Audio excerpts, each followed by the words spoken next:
Hello all. So in this video we'll see the use of default routing. So I've taken the example of static routing. In fact, this is the same topology that I am reusing for building the concept of for the usage of default routing. What I'll do is I'll take a generic router, I'll place it here, and I'll automatically choose the connection type and select this, and I can call anything here. I'll just call dumping router something. So the aim of this router, the usage of this router is whenever there is an unidentified, let's assume there is an unidentified packet or something that comes to this router. So the normal operation that we'll enable here is, if you have an unidentified packet, then forward it to this router, and it will enable the same operation on this router also. If there is a packet which doesn't belong to this network, then just forward it here. And we are assuming that this router is somehow handling those kind of packets, the packets. So I'll use proper naming convention here. Place it here. I'll just call it as 150, 150, 150, 150, and I'll call this as 150.150.150.151. Okay, so I'll just move the label a bit.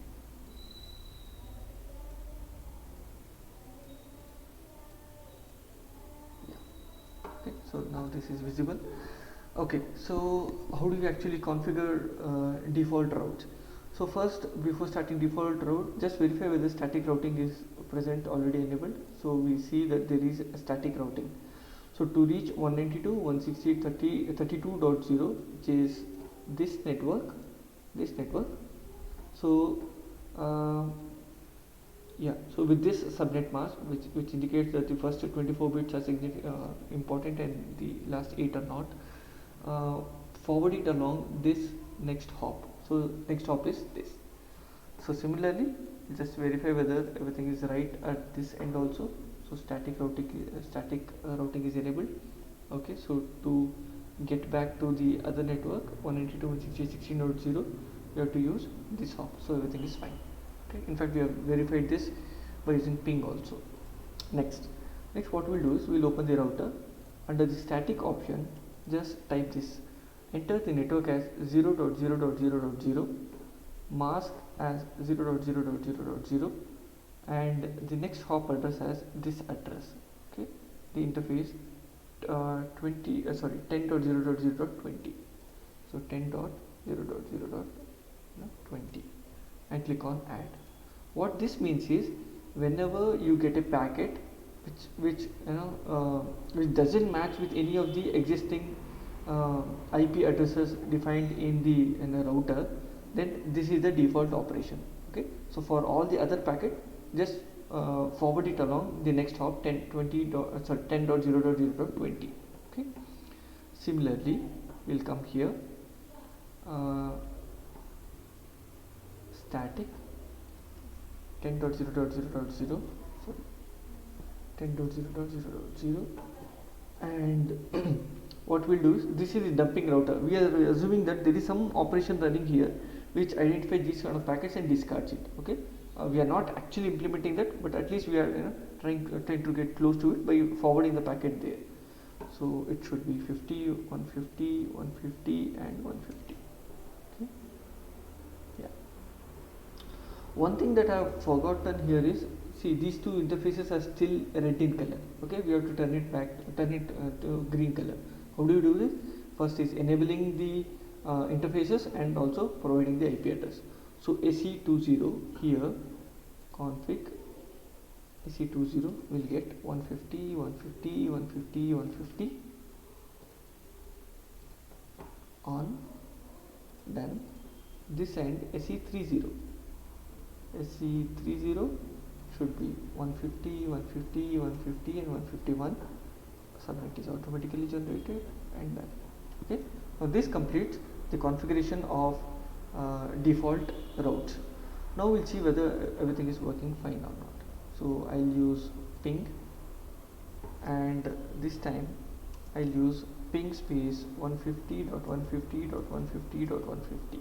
Okay, let us observe the results. So request timeout, request timeout, and this will repeat actually. So why is this happening? See, what is the configuration that we have specified here? The configuration is specified in such a way that whenever the packet, or whenever this gets a packet which doesn't belong, there's no match for 192.168.32.0 network, just forward it along this path, this interface. And what this router does is forward it along this interface. That's it. So we just dump it there and we do not expect a reply. But ping, how does ping works? Ping checks the reachability and it expects a reply from the destination. That is why it is failing. And it is giving the message request timed out. Okay. Now we have to now we'll check with different IP address. Now this was a valid IP address. Please remember, this was a valid IP address. This is actually present there. Okay, but it is not responding. That's not the issue. Now we'll give 200.200.200.200. We'll see the results. Okay, timeout. Request timeout.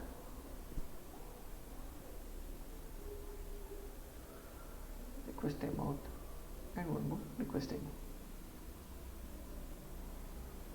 Okay, now I'll demonstrate two working features of this topology that we have built.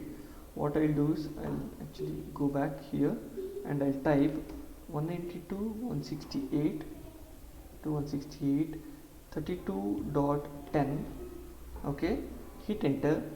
Here go to the simulation mode and click on auto capture. So I think the simulation has already stopped. Okay, so the simulation has already stopped, so that's why this problem. Okay, I'm already in the simulation mode. If I run it again, okay, I'll just clear it. If I run it again, I'll just use the same set of commands. Okay, observe, now this time you can actually see the movements of packets. Yes, so auto capture.